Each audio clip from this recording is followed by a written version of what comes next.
rais wetu na serikali yote tunawatambua, tunawapenda, tunawalombotov. Si ndio hiyo? Sasa zaidi ya hawa, Your Excellency, pia kulombotov ni kupenda kwa wale wametoka ushago kidogo. Hiyo ndio Kanairo, karibuni Kanairo. Your Excellency, amongst this we also have part of the Green Army. Sijui kama kuna vijana wa Green Army wako hapa. Green Army hoye. Mko wapi? Wacha nione kwa mikono. Green Army. Your Excellency, you remember as promised, we said we will employ our young people to help us clean the city. We have already hired 2,500 youth who for now are helping us with the El Nino preparedness and mitigation. And we said, because they're clearing drainages, they are clogging areas that were hard to reach, they're also educating wananchi on what they need to do. The reason we've brought them together with the community health promoters is we need them to realize, and we've told them, that they are one family.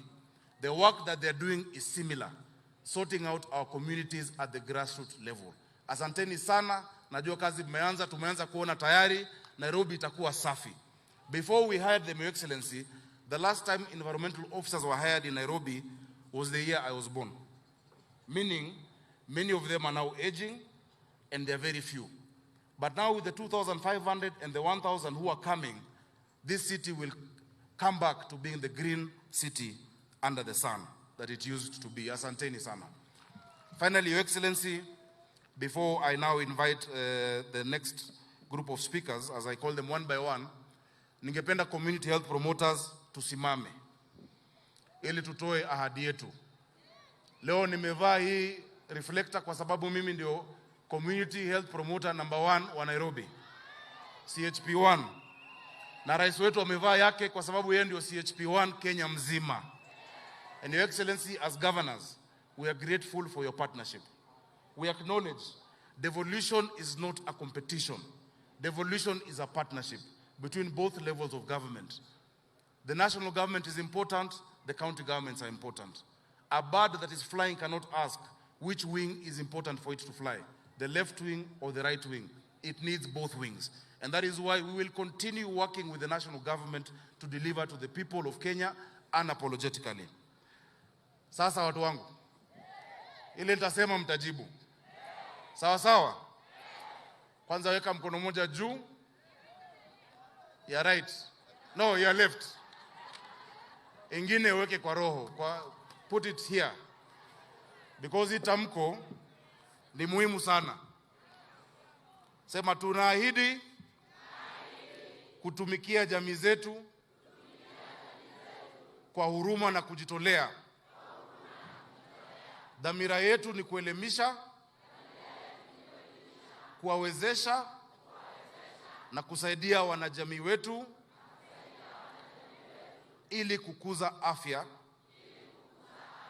kuzuia magonjwa na kujenga uhusiano na huduma za afya.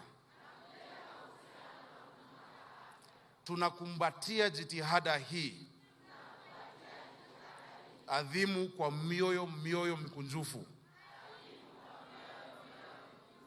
na mikono iliyo tayari kuhudumia. Afya yetu, jukumu letu ndio. Lazima iwak. Asante. Mwisho.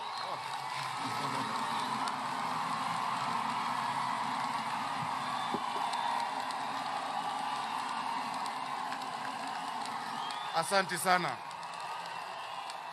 Asante sana. Mwisho kabisa, Your Excellency, ni kuhimiza wakaazi wa Nairobi.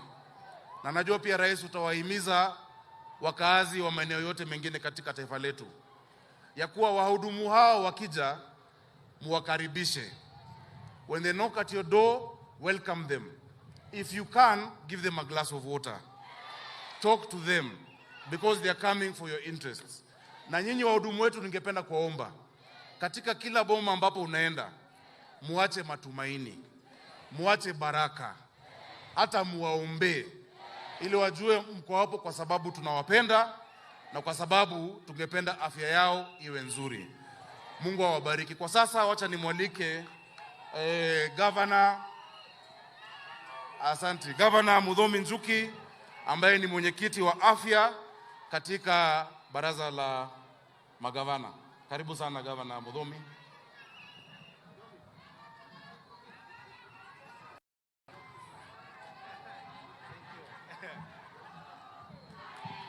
Thank you very much, Your Excellency Governor of Nairobi. These are the moments I normally remind you went to school together when you do a good. Your Excellency, the President of the Republic of Kenya, who is also the Commander-in-Chief of the Armed Forces, the Deputy President, Chief Administrative Cabinet Secretary, and all the other Cabinet Secretaries, my fellow governors, all protocols observed. I stand here this morning with a very brief message from the Council of Governors because my chair will speak on behalf. Your Excellency, let me start by saying that this is a very defining moment given the fact that this has been tried 3 times before and we have failed all the 3 times. One very wise man from America, Albert Einstein, said that insanity is doing the same thing over and over again and expecting different results. Your Excellency, I remember during the Jubilee time, a government that we formed together, we had a push for universal health coverage where we majorly, and with a lot of emphasis, decided to emphasize on the curative aspect of the disease burden, where we pumped money into 4 counties and nothing came out of it.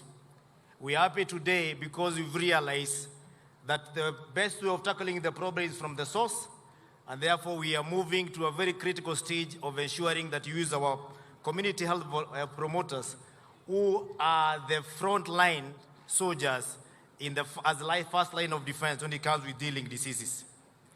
Your Excellency, as Council of Governors, we realize that the Kenya Demographic Health Survey report, which is normally given almost every year, shows that we have been improving. All the health indicators are coming down. And we have realized that is the work that has been put in place by CHVs by dealing with the primary issues of the preventive health rather than wait to make long queues at the hospitals. And we want to thank you for partnering with us to ensure going forward this spread to every county in Kenya. One of the biggest issues, Your Excellency, around health is having a system which does not allow a formal referral system from the primary level to the highest level, which is the level 6. That most of our patients normally do what we call self-referral to the hospitals because they have no one to give them advice on where they should seek for help depending on their disease condition. And community health promoters are going to be key in ensuring that we have the correct referral system so that we can decongest our level 4, our level 5, and level 6 hospitals where the critically ill are required to receive this health without competition. Then, Your Excellency, we are happy that the laws that have been proposed, the 4 bills that are proposed that are before Parliament today, which have had very comprehensive consultation, and we want to confirm here today we are consulted as Council of Governors and we have given our input, are going to make sure that we have a uniformity in the whole of Kenya, where there is a CHV from Tharaka Nithi to Turkana, Mombasa, they are going to operate under the same standards. That is one thing as a country that we should be proud of because no Kenyan will be left behind. Lastly, Your Excellency, you've heard the way the CHVs from Nairobi have clapped when the issue of stipend was mentioned. These people are going to play a very critical role in the season we are going, the season of El Nino. El Nino usually comes with a lot of diseases. It also comes with an environment that ensures that the diseases spread at an alarming rate. We are launching this at an opportune moment when we are expecting them to upscale what they are doing to make sure that we are going to have an El Nino with a difference now that we have an army to deal with our disease burden at the primary level. We only ask our governors who are dealing with this, my fellow governors, to ensure that we are prepared for the El Nino. And Your Excellency, there was an ask that there was a commitment to have a fund which is going to tackle El Nino, which is being coordinated from the national level. We ask that fund to be able to find its way even to the counties where the El Nino will be taking place, and we'll be having a boost to be able to help assist these workers to be able to work better. Lastly, on the issue of the stipend, I will not be mentioning the figures here because the custodian of figures behind me. But Your Excellency, the 50-50 model works very well. However, when the gentleman from Nairobi, the CHV #1, stood up to speak, we observed a moment of silence because of the fallen heroes who went because they especially during the COVID, because they usually do a very risky job. And therefore, in that aspect of the stipend, let us incorporate NHIF. And NHIF is usually not paid monthly. It is normally a yearly contribution. And therefore, when we are paying for CHPs, we should be able to pay the NHIF upfront so that we can ensure that our CHPs have a health cover that is comprehensive throughout the year, even as we struggle with the stipend. With those few remarks, I want to thank the Minister of Health. I want to thank my fellow governors for ensuring that this is one area we have converged with ideas that are going to make this health space in Kenya have a difference. Thank you very much. Asante sana, tumpigeni makofi. Kwa hii kazi tunashukuru Rais kwa sababu alitafuta marafiki. Na ni hao marafiki ambao wameweza kutusaidia kwa hii kazi. Asante sana mami. Asante. Unikubali nimwalike Peter Ndegwa wa Safaricom, lakini akija pia Deputy Governor wa Nairobi haraka usalimiane na utuambie kama kuna Deputy Governor mwingine. Njoroge Mushiri, tumpigeni makofi.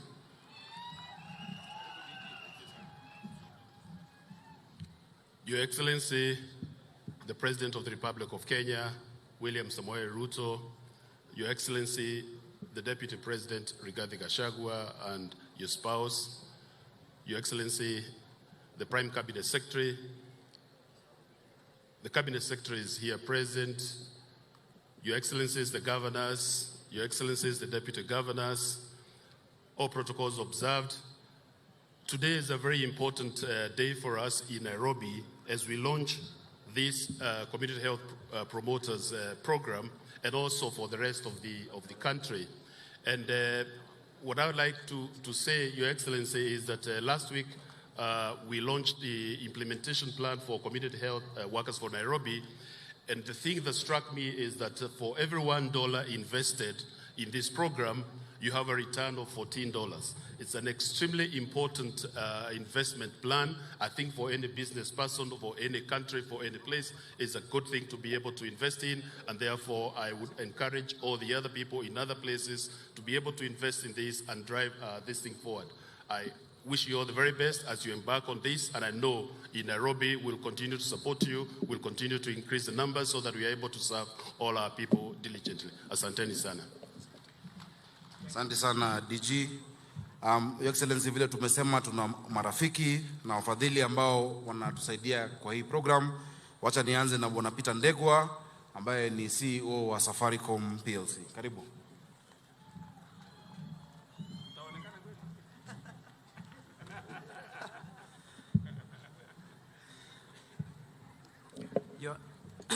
Your Excellency, Dr. William Samoei Ruto, President of the Republic of Kenya, Your Excellency, the Deputy President, Honorable Rigathi Gachagua, I wish to say, Your Excellencies, let me say all protocols observed because of time.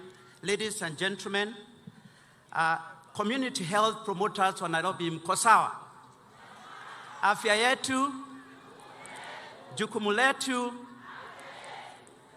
Good afternoon. It gives me great pleasure to join you this afternoon, Your Excellency, as we launch this important community health promoters program. Safaricom welcomes the opportunity extended to partner with the government in supporting community health promoters and the larger Afya Bora Mashinani. Before I go any further, you may ask what a technology company has to do or be involved in health. We have been involved in health for a very long time, Your Excellency, both at a national and also at a county level, supporting a lot of the counties, especially in supporting to equip hospitals and also support communities on the ground through the foundations. Our support to this program, we are fully aware of the challenges that plague our health system today, from the shortage of critical medical supplies to the need for efficient health financing mechanisms. As a technology company, we understand we need to support with innovative solutions to help address these challenges and issues. We are thus happy today, Your Excellency, to partner with both the national government and the county governments in strengthening the community health services. Our support aligns with the 4 pillars of healthcare, namely health, commodity security, health care financing, health information technology, and critical Afya Bora Mashinani, focusing on primary health care networks. As your technology partner, we'll provide connectivity, infrastructure to store the data, our cybersecurity solutions to ensure data integrity and safety, and a call center to support, among other services.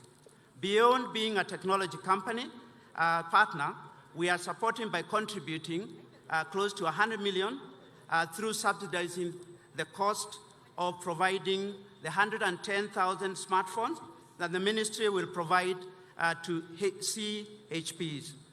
Our commitment goes beyond providing connectivity and our smartphones. We are dedicated to digitizing the healthcare sector and are ready to power this transformation, creating a digital healthcare superhighway. We are ready to invest in affordable connectivity and also infrastructure. But this is not just about Safaricom. It is also about building an ecosystem around healthcare.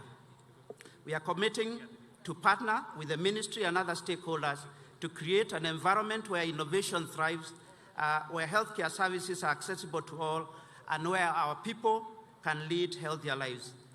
We continue to invest and create unique opportunities in health and also other critical linked sectors to improve people's quality of life. In closing, Your Excellency, I reiterate my unwavering and Safaricom's support for healthcare sector. We are not just a telecommunication company. We are committed to partner in the journey towards a healthier Kenya. Afya yetu, jukumu letu. Asante sana. Thank you. Thank you, Your Excellency. Asante sana. Safaricom continues to be a strong partner to Nairobi County Government as well as many other county governments. Thank you so much, Peter, and your team for all you do for the people of Kenya. And you're a company that is not just about the bottom line, but about impact, and that means a lot to us. Nilikuwa nimeambia DG awataje deputy governors, but hii moto ya hii podium si chache, akasahau. So wacha niwataje. Wajia tuko na Ahmed Abdi kutoka Wajia. Tuko na Garissa deputy governor Dagane Abdi. Tuko na deputy governor wa Narok Koech Tamalinye. Asante sana kwa kuja Nairobi. Tuko na deputy governor wa Baringo Felix Mayo. Welcome to Nairobi. Tuko na deputy governor wa Laikipia Kamuri Ruben, welcome. And of course Mushiri Njoroge. Allow me to invite Shaheen from the UN to come and give her remarks. Tumpigeni makofi akija.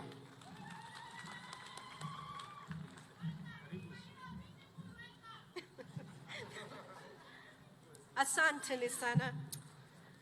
His Excellency Dr. William Samoei Ruto, President of the Republic of Kenya, His Excellency Deputy President Honorable Rigathi Gachagua, Excellencies, please allow me to stand on the established protocol. Hamjambo, afya yetu, chuklume yetu. Today, Excellencies, as we stand here at this historic juncture, a moment that marks a milestone in our relentless pursuit of a stronger, more resilient, and equitable healthcare system designed to leave no one behind. Our vision is pretty clear. We are building a health system of the future, one capable of delivering truly inclusive healthcare. And this vision is now becoming a reality, thanks to the unwavering dedication of our community healthcare services in Kenya. And I want to take a pause and emphasize the profound progress we are witnessing today, a progress made possible through strong national government leadership and a powerful partnership with the devolved subnational governments and other key stakeholders. Your Excellency, Mr. President, I extend my heartfelt congratulations to you for your visionary and unwavering commitment to the Kenyan people, particularly in your pursuit of universal health coverage, a central pillar of the Kenya Kwanza government's beta, which is inclusive of positive social change in preventive and promoting health, ensuring that Kenyans receive health services in their doorsteps through community health promoters. Today, we see that promise is being materialized. We are formally recognizing, incentivizing community health promoters, empowering them with digital tools and essential supplies to offer services at the household and community levels. And this marks a crucial step towards establishing an equitable and efficient primary healthcare system by a well-trained, professionalized community workforce. The government's commitment to provide stipends to all 100,000 community health promoters in Kenya, coupled with the cost-sharing arrangements, heralds a transformative shift. And this shift moves us away from fragmented, under-resourced, and poorly coordinated efforts towards a collaborative approach that aims for impacts at scale. We are redoubling our efforts, those historically marginalized and underserved from accessing quality health care. And this transformation will be a game changer for pastoralists, nomads, and the remote communities in asals, informal settlements, and other underserved areas in Kenya. It is a testament to Kenya's commitment to crafting a health system that caters to the children, women, and the most marginalized. So investing in community health promoters, as was said by Governor Nairobi, is an investment in a community's health, well-being, and a step towards dismantling structural inequities and geographical disparities. It is not just about reducing public health expenses, but it is also reducing the burden on our health systems. This journey, Excellencies, is also about redoubling our trust in healthcare. It's about shifting our approach from ad hoc funding support to recognizing the need for investment in human capital. It is about co-creating solutions with our communities rather than merely providing them. And evidence has shown that investing in primary health care yields a tenfold return in investment at scale. To our community health promoters, I extend my heartfelt gratitude. Your dedication and commitment are nothing short of inspirational.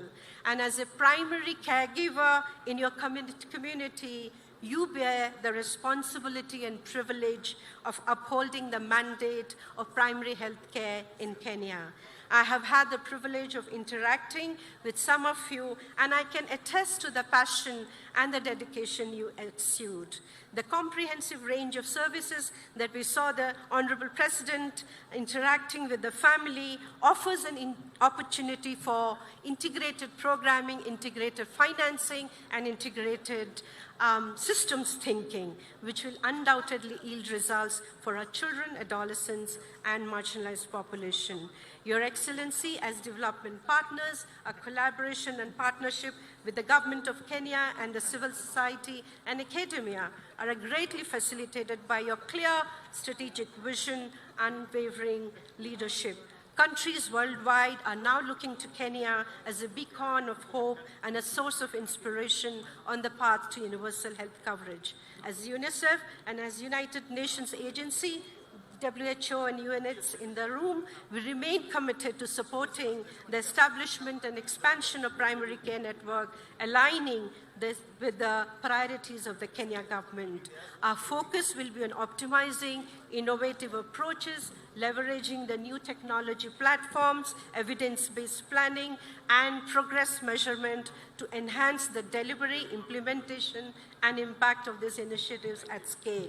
As UNICEF, we take immense pride in collaborating closely with the government of Kenya to support this remarkable journey. Once again, in closing, congratulations on achieving these remarkable milestones, and a huge thank you and best wishes to all of you and Ministry of Health to see us that we are realizing the achievement of the universal health coverage and primary health care. Thank you.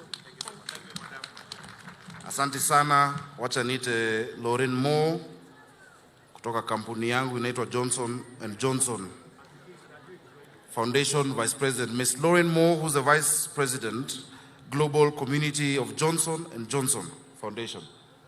Welcome. I said it's my company because I'm also called Johnson, so I need some shares. Thank you.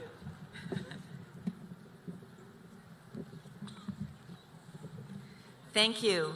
As they shared in the introduction, my name is Lauren Moore, and I'm here on behalf of Johnson & Johnson. It's an honor to be here with Your Excellency, Dr. William Ruto, President of Kenya, the Ministry of Health, the Honorable Cabinet Secretaries, Excellencies Governors, community health assistants and promoters, and many of our esteemed partners and visionaries. And most of all of you community health promoters who are here today.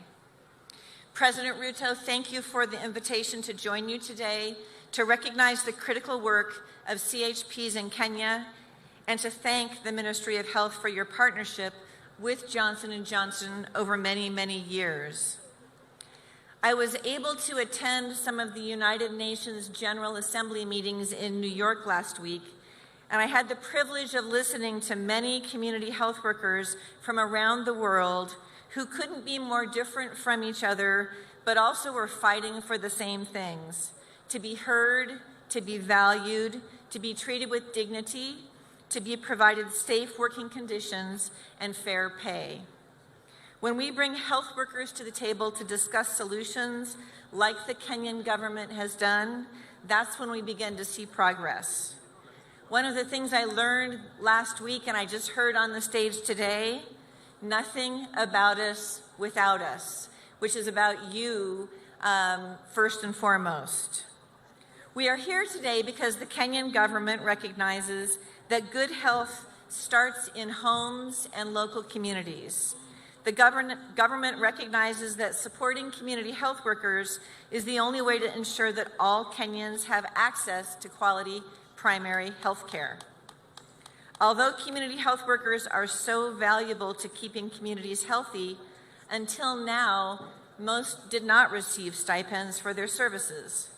This has led to high rates of turnover and burnout among community health workers as they struggle to balance their volunteer work with income-generating activities. And we know that the majority of healthcare workers are women, which places a disproportionate burden on women, especially those with caregiving responsibilities. Kenya's success story is an inspiration to other countries seeking to strengthen their community health system and improve community health outcomes for their populations. This is a milestone and a victory for CHPs in Kenya and for community health workers all over the world. This example, people are paying attention to this example, and we're incredibly proud to be part of this progress. CHPs, you hold the health of your communities in fact, the global society in your hands. At Johnson & Johnson, we are inspired by you, and we recognize and applaud your vital contributions to your communities. Thank you, and thank you, Your Excellency. Asante sana, tunaomba mtuwe radhi, najua jua imewaka kabisa. Lakini hii safari tumevumilia miaka mingi, leo ni siku yetu, si ndio hiyo? I know Lea Kibe will be very brief. Lea, usisome speech, ongea tu. Children Investment Fund Foundation, I know you're very brilliant. So just summarize in 2 minutes. Yeah? Thank you. Thank you. Thank you so much. Habari zetu. Habari zetu tena. Sasa tunaposema afya yetu, nataka kusisitiza. Afya ya watoto wetu ni jukumu yetu. So my name is Lea Kibe. I represent the Children's Investment Fund Foundation, and we are here for the children.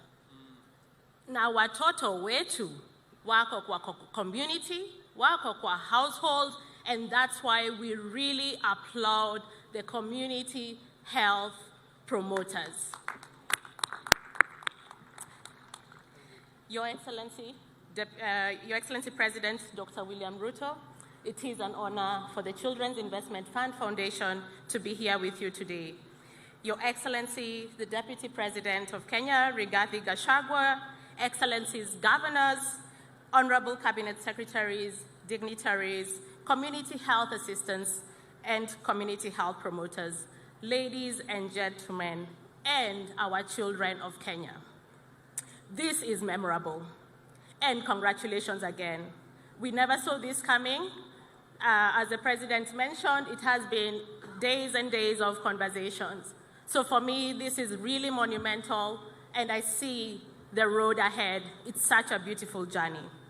So the CIF, and as I said, Children's Investment Fund Foundation, we support the government and partners to create a world where children and every child will really flourish. They will be healthy, they will be safe, now and in the future.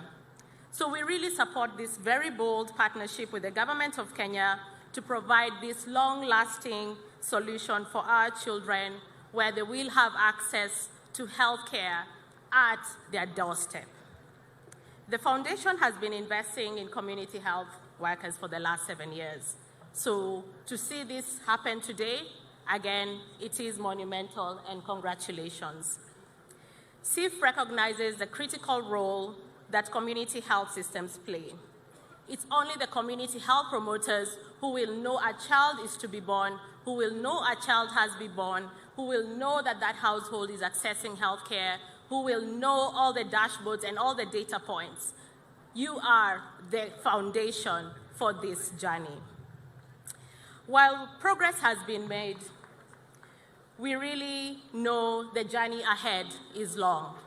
So as our foundation, our commitment to the country is to support the governments and the county governments on this ambition to really make sure that we improve and scale community health care. CIF is committed to work closely with the government, and therefore, Mr. President, CIF extends its support towards this achievement and this very bold concerted effort towards building Kenya's community health reform agenda. And as I close, as a foundation, we encourage our fellow funders, our fellow partners, implementers, and stakeholders to be the champions for our children in Kenya now and tomorrow. Thank you very much. Congratulations. Watu wa Nairobi, ningependa tupigie Lea makofi tena kwa sababu CIF, which is the Children Investment Fund Foundation, wametushikilia mkono sana kwa ile mradi yetu ya dishi na county. Mradi ya dishi na county, CIF wametuchangia na watu wetu wanadishi. Si wanadishi? Tupigie makofi Lea jameni, please. And please thank your executive director and the entire team at CIF. We appreciate everything they are doing for the people of Kenya. Mwacha sana nimwalike mwenyekiti wa kamati ya afya katika bunge la kitaifa, Mheshimiwa Bukose, aje aseme machache. Tumpigeni makofi, the chairman of the health committee, of the National Assembly.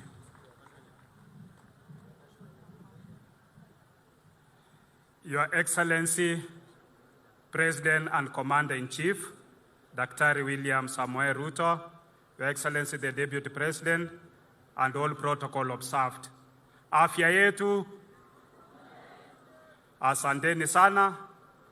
Mimi kwa niaba ya kamati ya afya ya bunge letu la kitaifa, tulikuwa na wakati nimepata memorandum kutoka kwa Community Health Workers Association na mambo yenu tukaweka manani, na tunapotunga sheria vile rais amesema, sahizi tuko na bills mbili ambayo iko katika National Assembly, sheria ambayo ni Social Health Insurance Fund ambayo inatoa funds tatu: Primary Health Care, Critical, Chronic and Emergency Diseases Fund, na pia Social Health Insurance Fund ambayo itashughulikia afya wa Kenya right from the bottom mpaka kule juu, kulingana na vile rais amepanga mambo ya afya katika jamhuri yetu ya Kenya.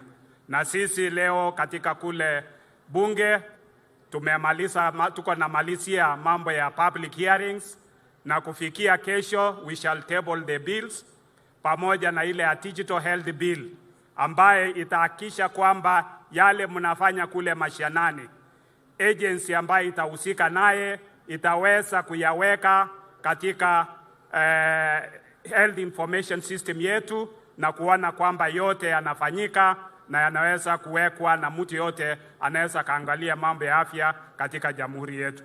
Kwa hayo mengi, nataka kuwatakia kila laheri watu wetu wa community health promoters, mufanya kazi mzuri, msaidie wa Kenya ili tuweze kuangalia afya ya taifa letu. Asanteni sana, Mungu awabariki. Asante sana mwenyekiti wa kamati ya afya katika bunge la Senate, Governor Senator Mandago. Tupigeni makofi akija.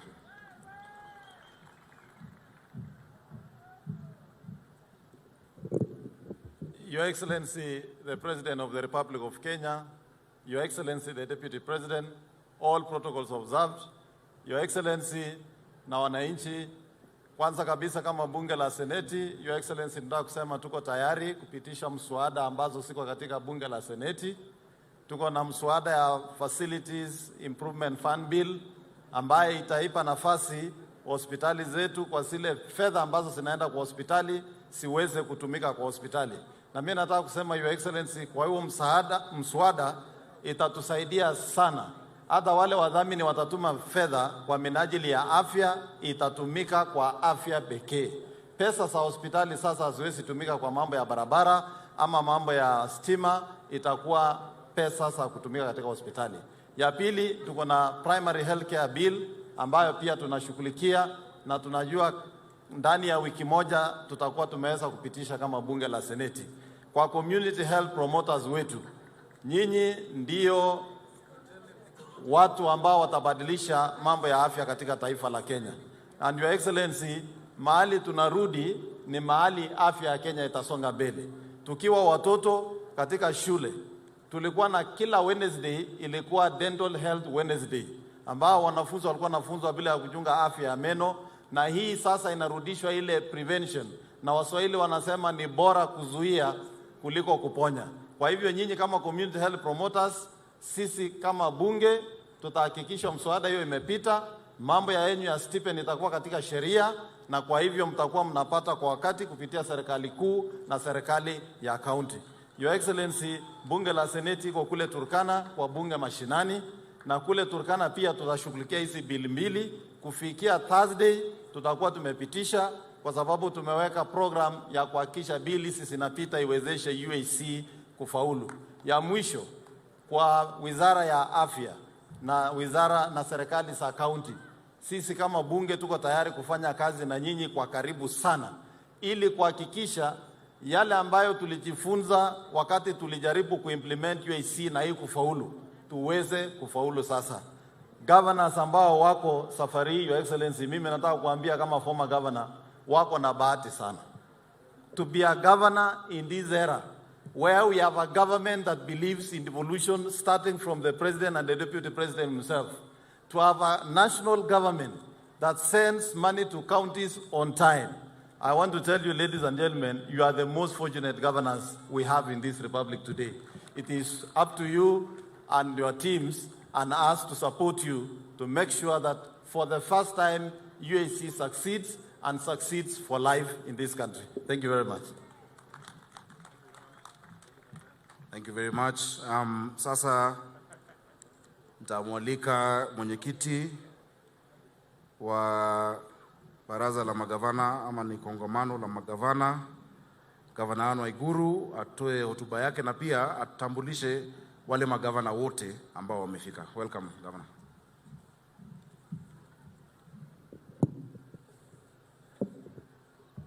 Your Excellency, the President of the Republic of Kenya, Your Excellency, Dr. William Samoei Ruto, Your Excellency, the Deputy President, Rigathi Gachagua, Your Excellency, Madam Dorcas Rigathi, Your Excellency, the Prime Cabinet Secretary, Musalia Mudavadi, Excellency, Governors present, CES for Health, and other colleagues from the national government, Ministry of Health and other ministries and state agencies present, representatives of CSOs, private sector development partners, county government officials, ladies and gentlemen.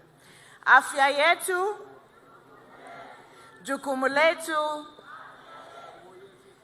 I would like to request Your Excellency, before I make my very brief remarks, to introduce Excellency governors who are present here, and we'll just ask them to stand up as we call their names and wave to the crowd. Your Excellency Muthomi Njuki, Governor Tharaka Nithi and Chair of Health, Excellency Susan Kihika, Governor of Nakuru, Excellency Wamatangi, Governor of Kiambu, Excellency Mohamed Mohamud, Governor of Marsabit, Excellency Governor Cecily Mbarire, Governor of Embu, Excellency Jonathan B., Governor Uasin Gishu, Excellency Simba Arati, Governor Kisii, Excellency Lusaka, Governor Bungoma, Excellency Otuoma, Governor Busia, Excellency Kahiga, Governor Nyeri, Excellency Badilisha, Governor Nyandarua, Excellency Kachapin, Governor West Pokot, Excellency Wanga, Governor Homa Bay, Excellency Kawera Mwangaza, Governor Meru, Excellency Governor Khalif Mandera, Excellency Barchok, Governor Bomet, Excellency Natembea, Governor Trans Nzoia, Excellency Wesley Rotich, Governor Elgeyo Marakwet, Excellency Governor Mutula, Governor Makueni, Excellency Wavinya Ndeti, Governor Machakos, Excellency Malombe, Governor Kitui, Excellency Issa Timami, Governor Lamu, Excellency Guyo, Governor Isiolo, and Excellency Mwadime, Governor Taita. I think those are the Excellency governors present, and I'm very grateful kwa vile mumewakaribisha. Oh, na Governor Sakaja, Governor wa Nairobi. Aya, alikuwa tayari ameshaongea, naomba radhi. Today, Your Excellency, marks a historic occasion in the pursuit for better health and well-being of Kenya's citizens. As you know, county governments greatly value the health workforce and recognize that this important resource is central to the delivery of quality health services. In this regard, Your Excellency, county governments and the devolution family at large is here to celebrate this launch of our Community Health Promoters Program. Let me take this early opportunity on behalf of the Council of Governors, county governments, and on my own behalf to thank you for making time off your busy schedule to be here with us on this important and momentous occasion. Your Excellency, we applaud you for prioritizing the health agenda, especially strengthening primary health care. This is the heart of universal health coverage. Your presence here underscores the importance of this program and its potential to transform the health landscape in Kenya. The return on investment in community health is well documented, and when implemented, this has a ripple effect to all social pillars of our nation. Your Excellency, the CHPs being launched here today will be a driving force behind healthier communities, and their work will undoubtedly reduce the burden on our healthcare system by preventing diseases, promoting healthier lifestyles, and providing vital support to those in need. As such, county governments remain fully committed to supporting the CHP program through allocating resources that will match national government allocation.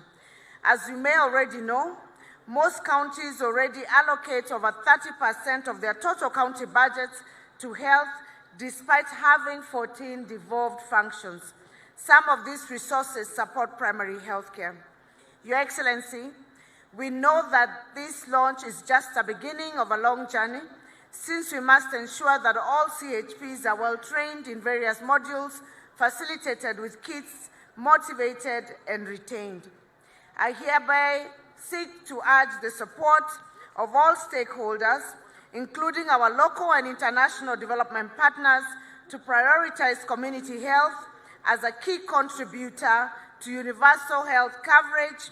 We need both technical and financial support in actualizing this noble cause. In conclusion, Your Excellency, ladies and gentlemen, today's launch of the Community Health Promoters Program is a testament to our government's dedication to the health and well-being of its citizens. We are deeply grateful to Your Excellency, President William Samoei Ruto, for your visionary leadership and commitment to this cause. Together with the county governments, we will work towards a healthier, happier, and more prosperous community for all. I thank you. Afya yetu, jukumu letu.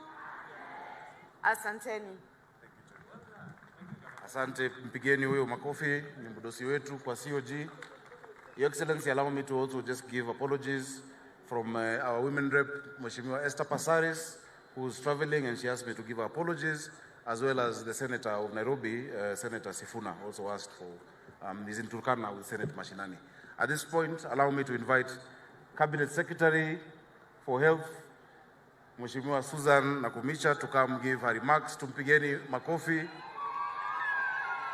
Mama wa nguvu.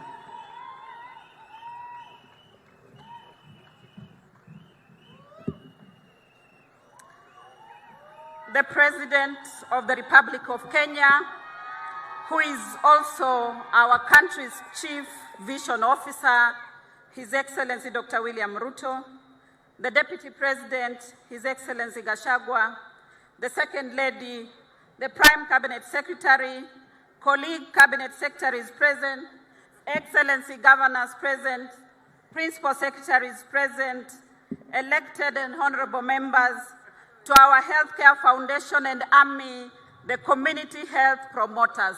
Afya yetu, jukumu letu. Asante sana. Your Excellency, this is a momentous occasion as we live up to the promise in the Kenya Kwanza Plan. The flagging off of our Community Health Promoters Kit is the actualization of a cherished vision, a vision that resonates with the ideals of universal health coverage and community well-being. We will only achieve UHC through strengthening primary health care, afya mashinani, and empowering community health services, which we rightly call afya nyumbani. As a ministry, we aim to promote health and prevent diseases rather than fighting them, which will in turn address the increasing healthcare costs. The shift from curative to preventive and promotive care is not only a smart investment, but also a guarantee massive healthcare improvements across the 47 counties. Many countries around the world have recognized the significance of strong primary healthcare systems. Countries like Mexico, Brazil, Bangladesh, Thailand, and Korea have made remarkable progress in expanding access to healthcare through community health workers. They serve as examples, Your Excellency, that we model and align with our Afya Nyumbani initiative. And I thank you, Your Excellency, for the opportunity to be at Harvard 2 weeks ago to meet with the ministers of these countries.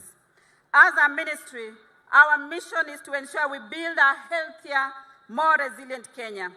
This commitment rings true in Kajiado as it does in Kacheliba. This commitment is true in Homa Bay as it is in Elgeyo Marakwet and in Nyeri County. These kits today, Your Excellency, will go to alleviate the health burdens in Trans Nzoia County as they will in Tana River County, to improve wellness in Laikipia, Loichogio, and Lamu. We hope that they will help Kenyans to receive early diagnostic and referral care from the comfort of their homes and villages nationwide. Your Excellency, community health services stems from the inherent right of every Kenyan to access quality and affordable health care. It is a demonstration of active pursuit of a healthier nation. With an estimated 10 million households, our strategy for outreach is to leave no one behind. To ensure that we understand this, allow me, Your Excellency, to help all those who are slow learners like myself and have difficulty with numbers and figures, except when they are dealing with money, Your Excellency. Most people, when there is a 10 cents reduction in their M-Pesa, and the CEO of Safaricom is here, will tell you, they will know Safaricom imekata shilingi zangu 10. But in this case, Your Excellency, 10 community health promoters, each is tasked with 100 households. That means 1,000 households, Your Excellency, form one community health unit, which we call the CHU. And this CHU, Your Excellency, is headed by a community health assistant that we refer to as the CHA. This will establish approximately 10,000 community health units in the country. These units are the bigger part of a larger primary care network, PCN. This means that each unit is linked to a specific level 2 health facility, commonly known as dispensary, and a level 3, commonly known as a health center. These facilities are mapped to level 4 facilities, such as sub-county or county hospitals, and we are creating a hub and spoke model where the level 4 facilities serve as the central point. Your Excellency, I would like to thank you most sincerely for the pressure that you mounted on me, the continued support and leadership that you have given to the health sector as one of your key priority agenda. Many times I met Senator Aaron Cheruyot, and he asked me, in 100 days, kila mtu atakuwa na afya. Today I'm proud that we begin this process. I want to thank our governors. Thank you for honoring our invite. You are the custodians for the primary healthcare agenda. I acknowledge and laud your immense collaboration and goodwill as we continue together. Asanteni sana. But please note, we are in this together, let's do it. To the health committees in both houses, your support by running checks and balances at Ministry of Health in delivering UHC cannot be underestimated, especially now as you midwife the new bills into acts of parliament that shall form the governance structure for UHC. As a ministry, I want to thank the partners who have worked with us. I want to acknowledge CIF, to acknowledge World Bank, to acknowledge CDC, UNICEF, AMREF, PATH, WHO, USAID, Safaricom, and all the development partners for the immense support. Your Excellency, I have two very hard-working principal secretaries. I truly want to acknowledge them today for the work they have done. PS Mary Mudhoni, PS Harry Kimtai, asanteni sana. Your Excellency, allow me to single out Dr. Maureen Kimani and Dr. Salim Hussein, who have been globally recognized for their efforts in community health. In Dr. Salim's word, Your Excellency, today feels like his wedding day. Asante sana, Your Excellency. And lastly, thank you to my chief advisor, my technical advisor, the Director General, Dr. Amoth, and the entire team of Ministry of Health who are looking at us across our headquarters. Asanteni sana, team. Your Excellency, now I would like to recognize our cherished women and mothers across the country, who by default are the first doctors and nurses and clinicians when a family member falls sick. I honor their involvement in the day-to-day attempt to provide health care at home. As a fellow mother, and our second lady is here with me today, we'll agree that mothers are the bedrock of community health promotion, and we'll involve them as much as possible in Afya Nyumbani together with our community health promoters. Your Excellency will agree that if you are at home and you started to cough, I'm sure your mother will stand with either a fist at your back just to check what's wrong with his son. And I'm sure Mama Rachel will ask, do you need some hot water with honey or with lemon? Your Excellency, that is what mothers are. We are born inherently as doctors.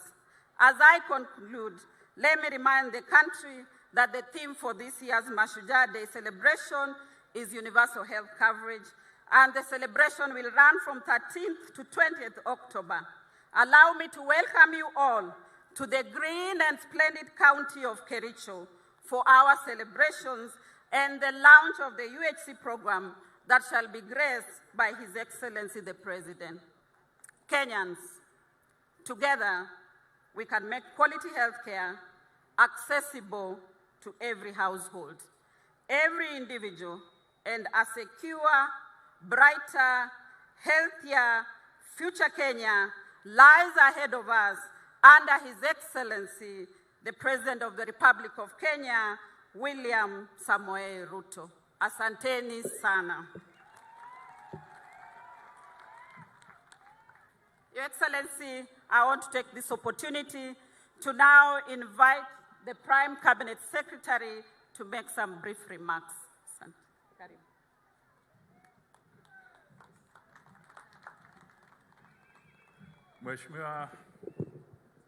Mheshimiwa Rais wa Jamhuri ya Kenya, Dr. William Samoei Ruto, Naibu wa Rais, Mheshimiwa Rigathi, Madam Dorcas, mawaziri, magavana, viongozi wote ambao wako hapa na haswa wahudumu wetu ambao watakuwa kwa mstari wa mbele kupambana na mambo ya afya. Mheshimiwa Rais, miaka 60 iliyopita waanzilishi wetu wa kitaifa walisema kwamba wana changamoto 3 ambazo ni lazima tupambane nazo. Changamoto ya kwanza ni umaskini. Changamoto ya pili ni kupambana na ujinga. Na changamoto ya 3 ni kupambana na ugonjwa. Kwa hivyo tukiwa hapa, hawa wahudumu ambao wako mbele yetu na wengine wakiwa katika sehemu mbalimbali za kitaifa wanaidhimisha kwamba tangu tuanze hiyo safari, hizi changamoto bado zinatusumbua.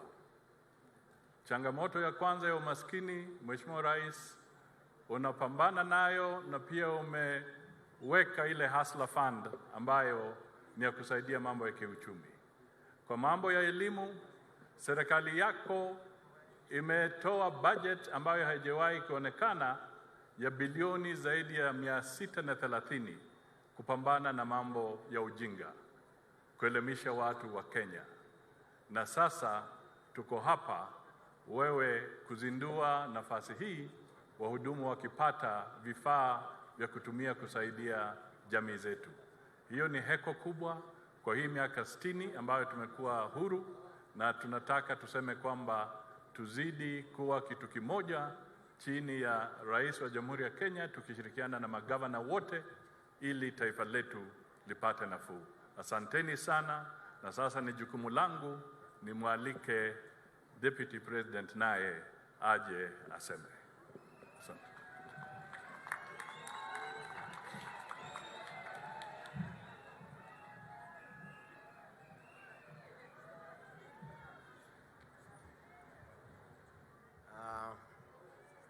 Your Excellency, the President of the Republic of Kenya and Commander-in-Chief of the Defense Forces, I've chosen to speak from here because there has been serious breach of protocol.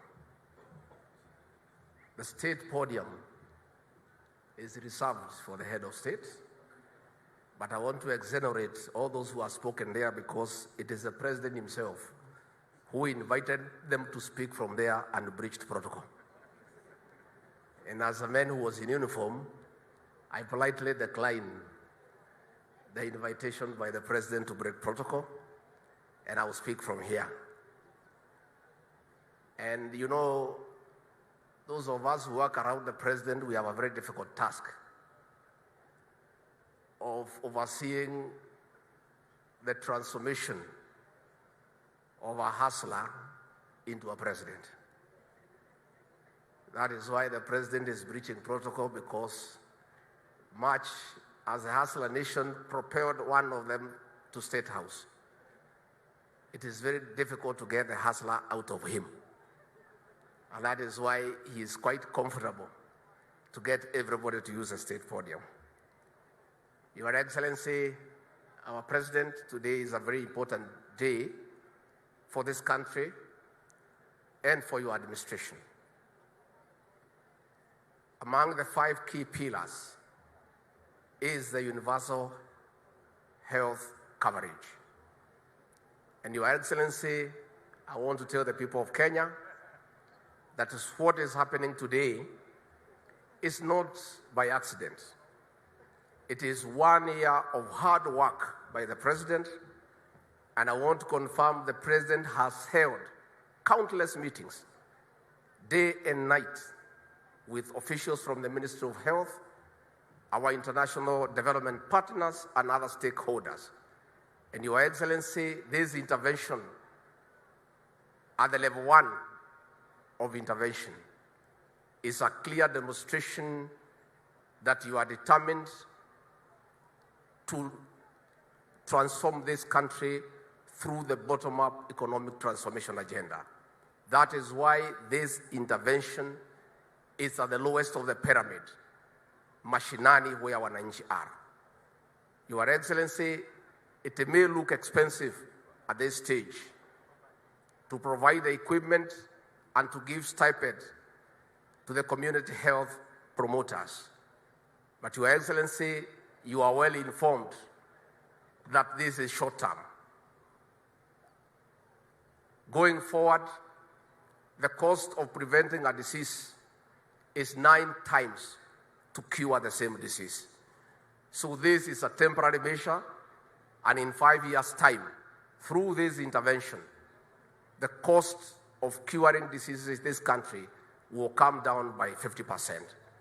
So again, this is an intervention that is geared towards the economic transformation of our republic. For the health care promoters, I want you to pray for President William Ruto, because for many years, nobody has ever remembered you for the voluntary work you have been doing. Our president, because of being a grassroots person and understanding the ground and the people down there was quite aware of the struggles our promoters have gone through by volunteering their services, yet their families to feed. Your Excellency, continue listening to the bottom. Continue listening to the grassroots people. And that is how you are making decisions that are well informed and grounded with the ordinary wananchi.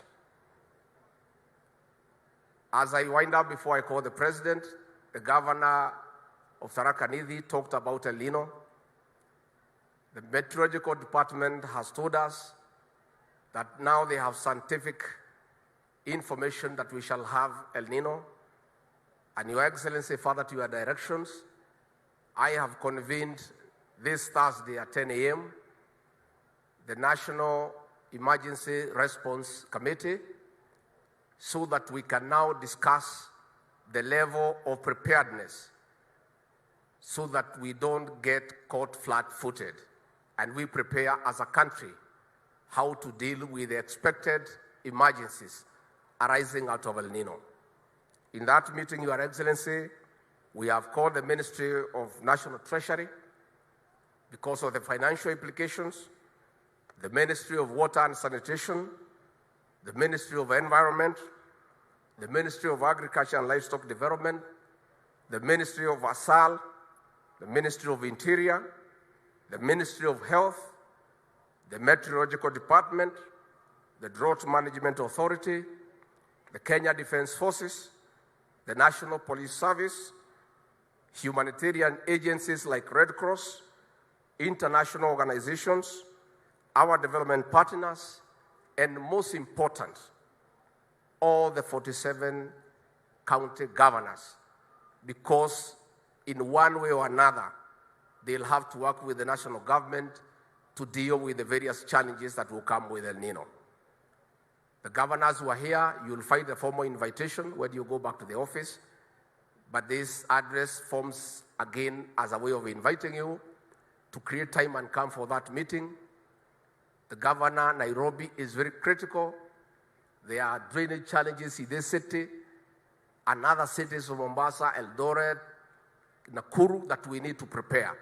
We need to work together between the national government and the county governments so that as a country, we prepare for the challenges that will come with El Nino, and we have sufficient information to the people of Kenya, those who are on high ground, those who are in areas that are prone to floods. There is adequate information to the people of Kenya so that everybody can get prepared to deal with the expected emergencies and challenges that may come with El Nino. With those very many remarks, I now want you to stand. We invite our President to the state podium to address the gathering and the people of Kenya. Karibu Mheshimiwa Rais. Asante sana. Tafadhali tuketi chini wale wako na viti. Pongezi sana Bwana Rigiji. Tumpigie makofi kwa kuongea Kiingereza kizuri.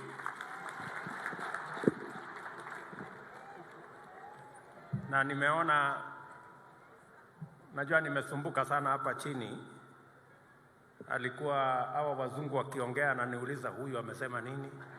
Huyu amesema nini?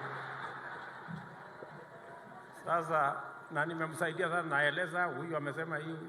Sasa amesimama hapa ameongea tena ile Kiingereza, nikashangaa sasa huyu mtu kumbe alikuwa ananienjoy. This is a very special moment in the history of public delivery in our country.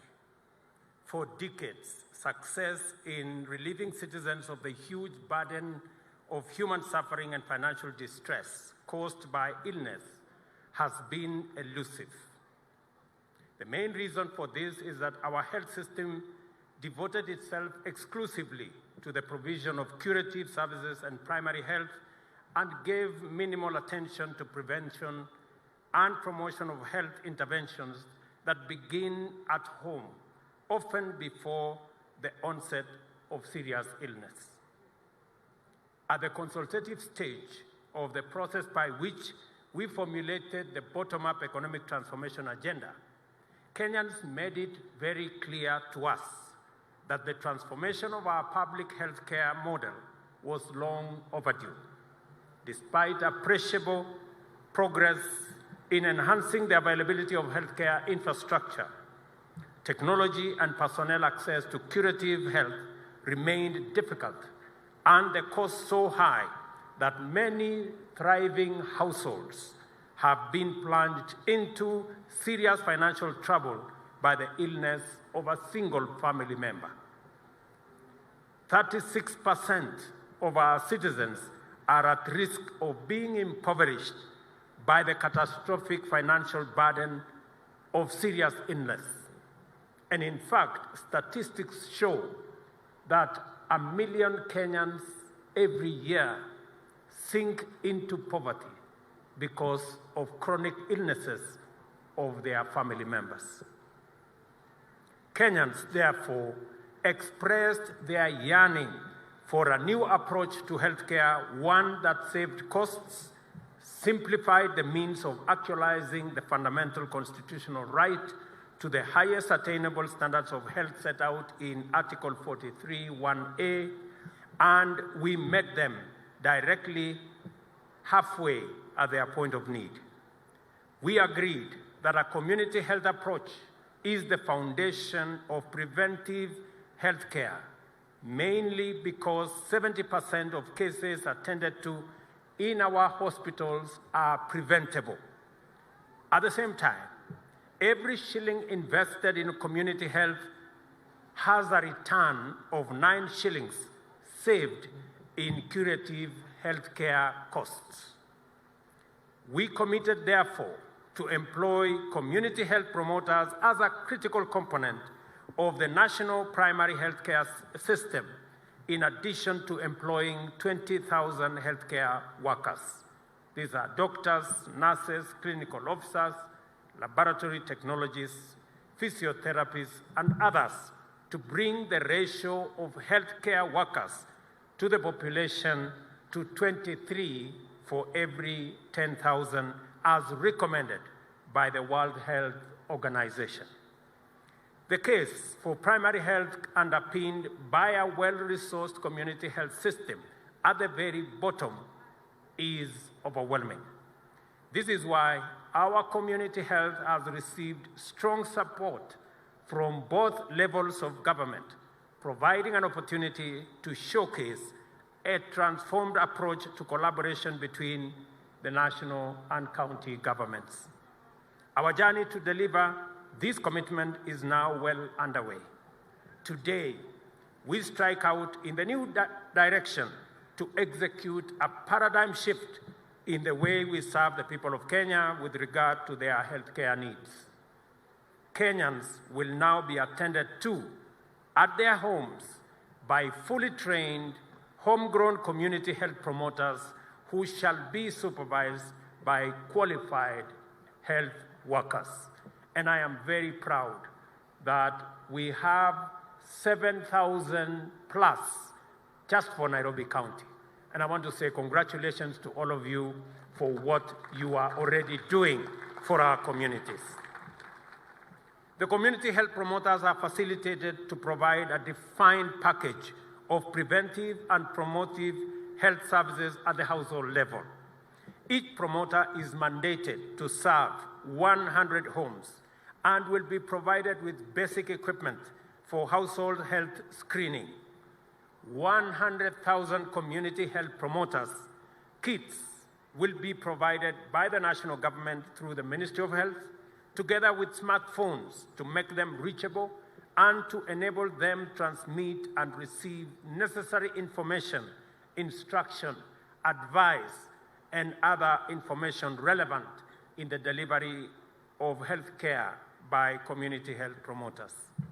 The national and county government will co-share the responsibility for the remuneration in the form of stipends for the 100,000 community health promoters who will work in each of our 47 counties, and I must thank our governors for this partnership.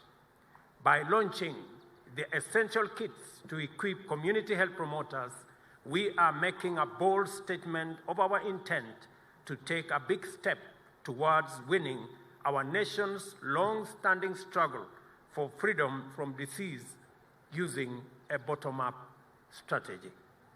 This is also our celebration of critical victories in the struggle. Victory for citizens' well-being and freedom from disease, for devolution and collaboration between national and county governments, for the bottom-up economic transformation agenda, and most importantly, an immense victory for the people of Kenya. Shortly, Kenyans will no longer need to travel to a health facility for basic screening and the treatment of minor ailments, as well as preventative and promotive health care. Instead, health facilities in the form of these kits and the community health workers who shall operate them shall go to Kenyans and serve them at their homes. This is the essence of a bottom-up transformation of citizen services. I urge community health promoters and healthcare workers to serve Kenyans with zeal and motivation, and to be compassionate, respectful, gentle, and thoroughly professional. I urge them to remain focused on helping our nation win the struggle for freedom from disease. I also take this opportunity to express my appreciation for the patriotism of our county governors, whose dedication to this partnership has been exemplary. And I have made a commitment to our governors that they have my personal and they have the national government's support as they work tirelessly to make sure that we keep our country safe from disease. I want also to assure our county governments that they have our collaboration as we deliver to the people of Kenya. My commitment, the commitment of the national government, is for us to succeed as a nation.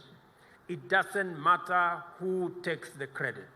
Whoever wants to have the credit, they can have it so long as we deliver public service and we deliver on this health commitment that has been elusive for many years.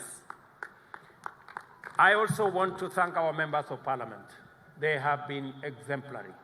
They have worked with us. They have made a commitment. They have already interrogated all the bills.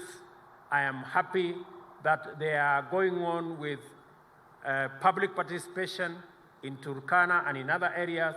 And I want to assure Parliament that the executive, both at the county and at the national level, will make sure when the pieces of legislation become law, we will ensure that we keep our part of the promise to make sure we deliver health at the very bottom to every Kenyan and be organized from the dispensaries to the health centers, to the sub-county hospitals, to the county hospitals, and also to the referral hospitals that we have across the country. We have legislation that will now underpin our health delivery systems across the country, in every county and nationally. With this spirit of collaboration between the two levels of governance, only the sky is the limit, as they say. It is now my pleasure to launch the nationwide exercise to distribute 100,000 community health promoters kits to 47 county governments for further deployment. And it is my expectation that this partnership, this collaboration, and I want to thank our partners, UNICEF, Johnson & Johnson, CIF.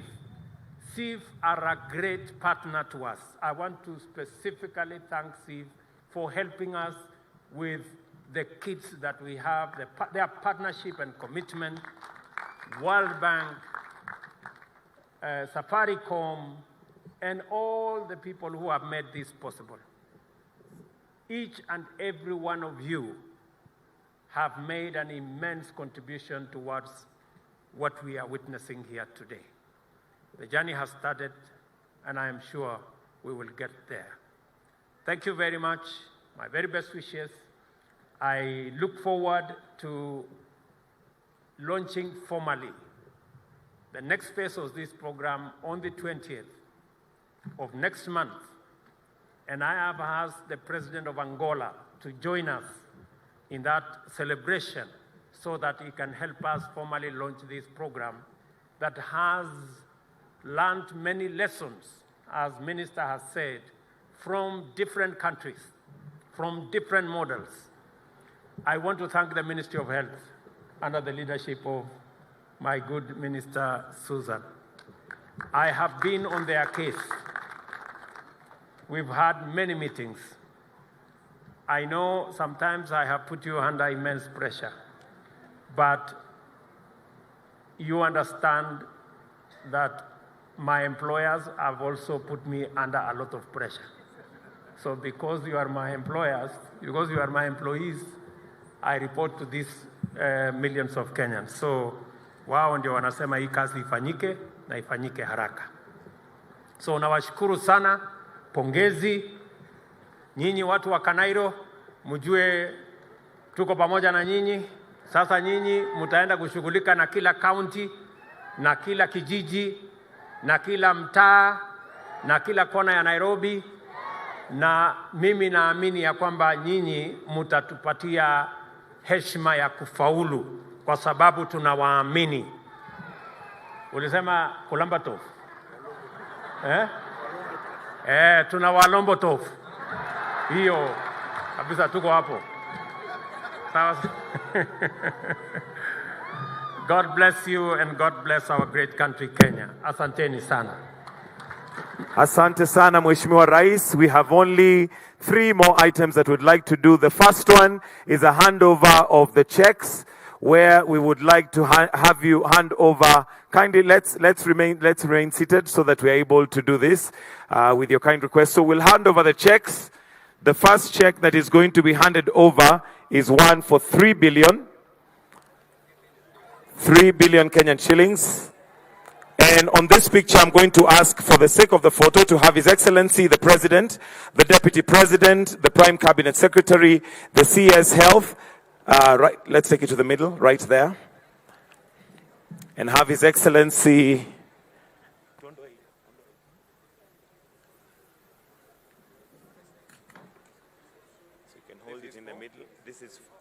the COG Chair. This is 3 billion. Prime Cabinet Secretary, the CS Health, Treasury as well.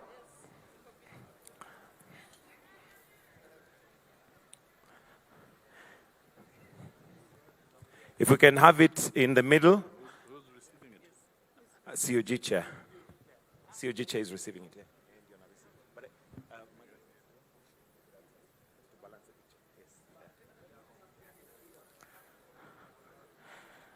We have the Nairobi County one coming.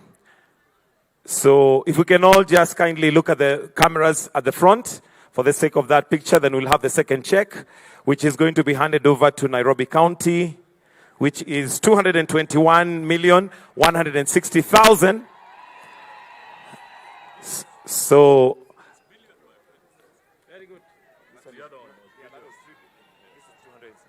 and this is 221,160,000 to be handed over to Nairobi County government. Inaonekana haina signature, lakini itasainiwa. All right, for the sake of the picture, if we can kindly just look forward and have that picture taken.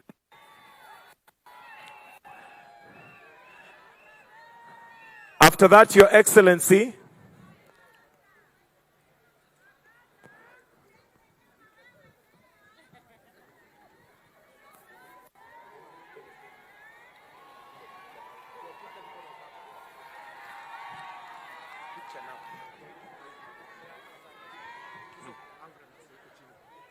all right, Your Excellency, with your permission, would also like to have a special picture of His Excellency the President taken with the CHPs. I'll request that we put the umbrellas down I'll ask His Excellency, and His Excellency to join them there. Then we'll also have the governors later, but let's have His Excellency alone. Let's have His Excellency alone kindly to take a picture with the CHPs. Then after that, we'll have the Deputy President, the Prime Cabinet Secretary, and the governors who are here to join them. But for now, kindly let's just have His Excellency alone. Tuweke mwavuli chini ili tuweze kupiga picha moja na Rais wa Jamhuri ya Kenya. At this point, I'll also request that the truck drivers be in your trucks, ready to be flagged off. Truck drivers, let's get into our trucks, ready to be flagged off. But for now, we want to take the picture.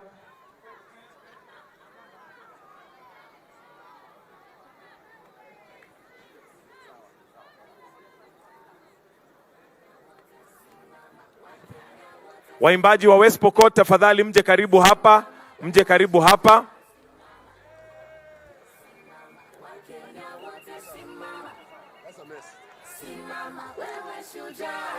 Once you're done, let me know so that we have the governors present who also join in the picture.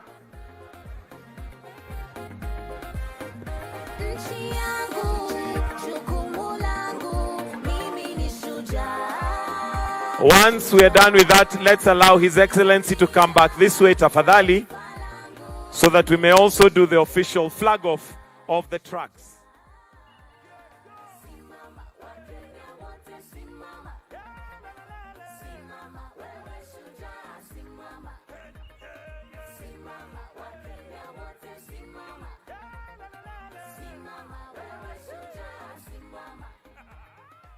Simama, Wakenya wote simama. Simama, wewe shujaa simama.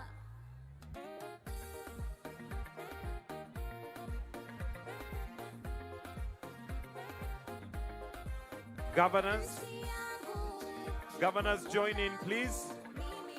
Governors join in. Then after that, I'll request we all go back to the dais to witness the flagging off of the 47 trucks which are carrying the CHP kits going to all the 47 counties in Kenya.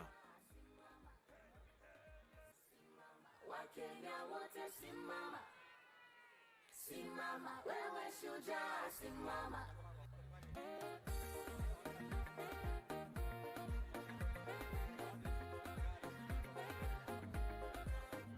Nchi yangu, jukumu langu, mimi ni shujaa, shujaa. Najivunia taifa langu, mimi ni shujaa, shujaa. Simama, Wakenya wote simama. Simama, wewe shujaa simama. Simama, Wakenya wote simama. Simama, wewe shujaa simama. Basi, I'll request that we all come back to the dais so that we may witness the 47. There are 6 trucks that will be representative of the flag off. If we may allow His Excellency to come back, let's all come back to the dais, tafadhali. Let's all come back to the dais kindly.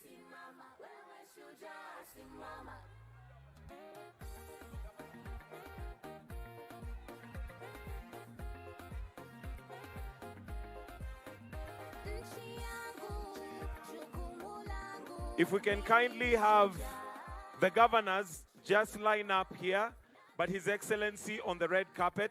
Governors, if we can just line up here as witnesses. The rest of us, please, let's come back to the dais. Governors in a line. His Excellency to flag off from... All right, let's all come back to the dais.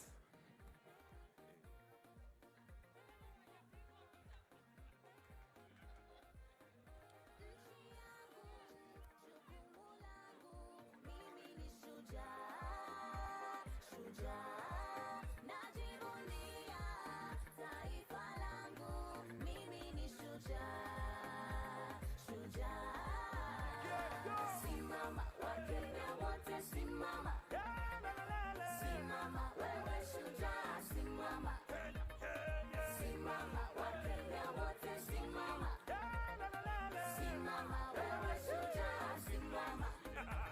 So what we'll do, we'll count down. We're going to count down from 5.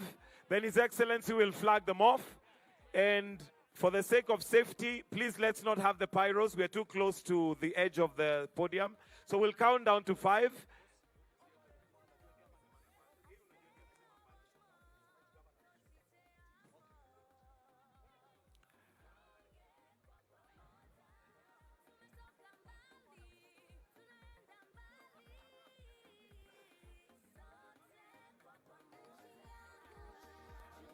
All right, so we'll count down to 5, from 5.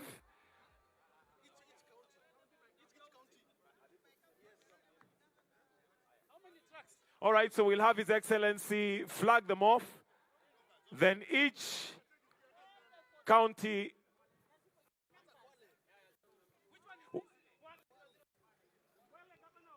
Wait. Ngoja. Kwale governor. Hayuko. All right, we'll just count down to 5, then we start.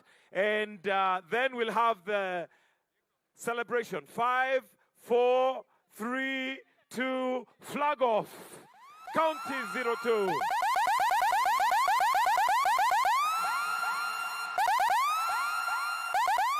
County 004. 004. Tana River. Higher next. Keep going. The next county is 006. Taita Taveta. Taita Taveta is there, so count Taita Taveta.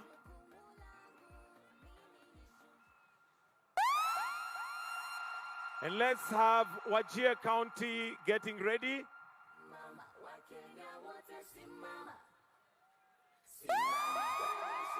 Wajir County. After Wajir County, we have Marsabit. Marsabit pia jitayarishe. Marsabit. Marsabit. After Marsabit, we have Embu County. Embu Governor yuko tena sana. Embu County.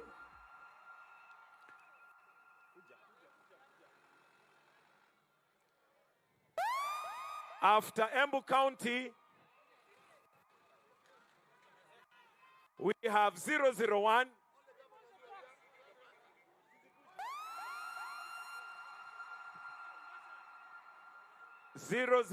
Mombasa County.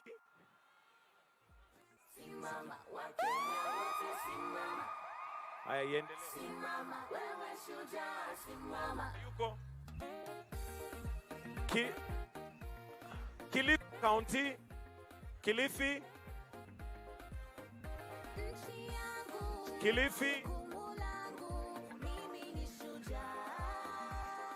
Lamu County.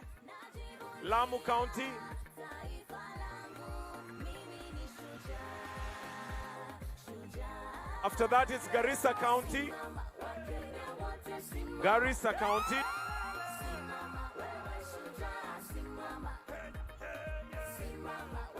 After that we have Mandera County.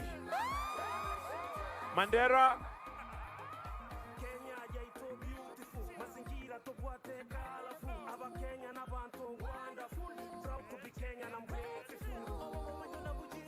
After this, it is Isiolo County.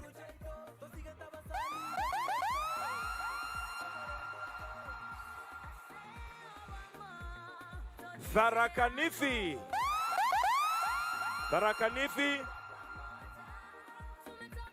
Masaku is next. After that, it's Machakos.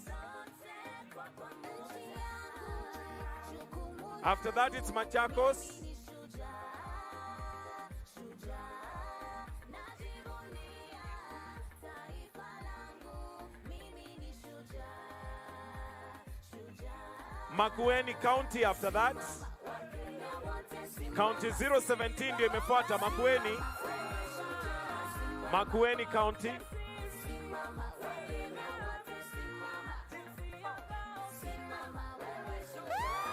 Followed by Nyandarua County. Nyandarua alafu Kitui. Kwa hivyo Kitui karibu. Nyandarua followed by Kitui. After Kitui we have Meru County. Meru County is next. After Meru, Nyeri County, Governor Kahiga.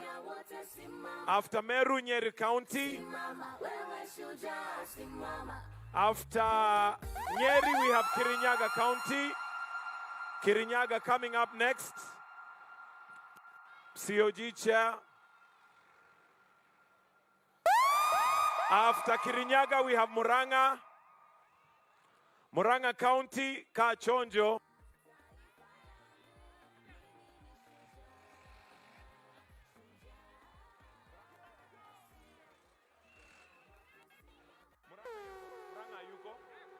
Twende, Muranga twende. Kiambu after Muranga. Kiambu after Muranga. Kiambu ingia. Kiambu County. After Kiambu, Turkana.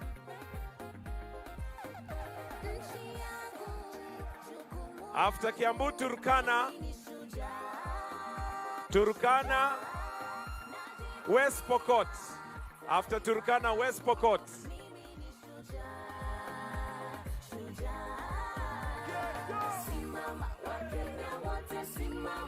Samburu.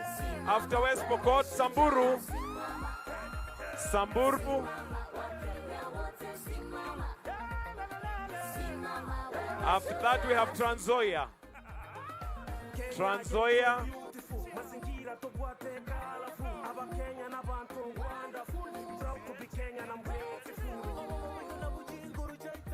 Uasin Gishu County. Uasin Gishu County. Uasin Gishu County is next. Uasin Gishu twende. After that we have Elgeyo Marakwet. Elgeyo Marakwet.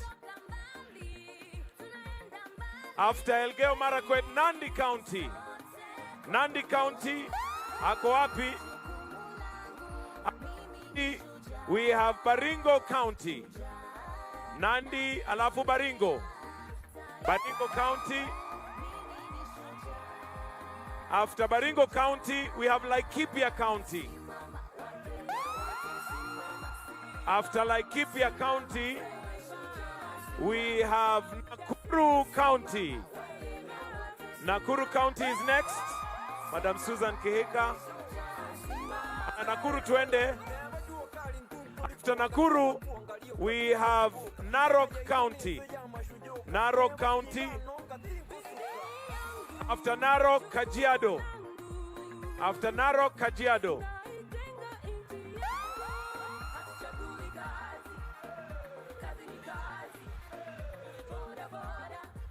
Kericho County. Bomet County. After Bomet County, we have Kakamega County.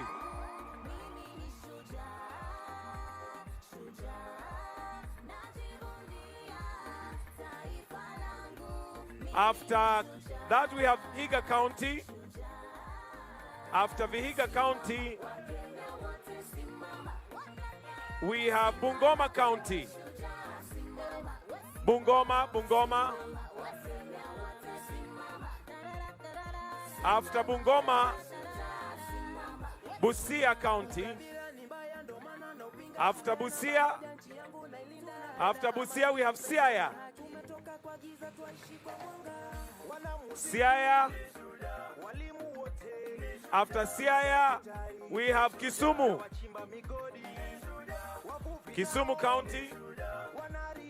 After Kisumu, Homa Bay. Homa Bay.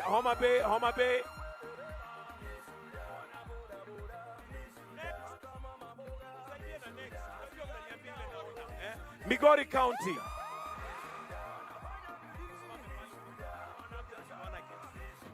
Migori County. After Migori County, Kisii County. After Kisii, Nyamira County. After Nyamira, Governor wa Nairobi, yako ndio hiyo. County 047.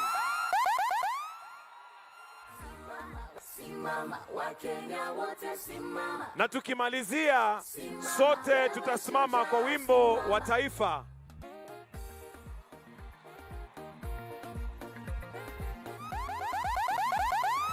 Your Excellency, sir, we have come to the end of this particular occasion. So for now, let us be all upstanding to finish with a national prayer, which is the national anthem.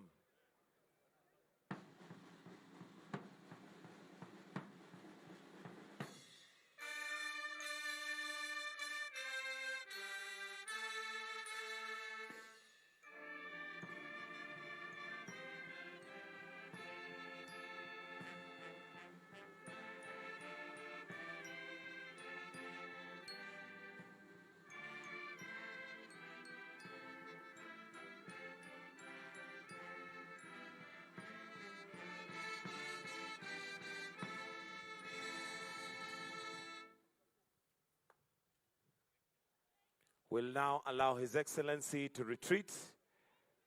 Thank you very much.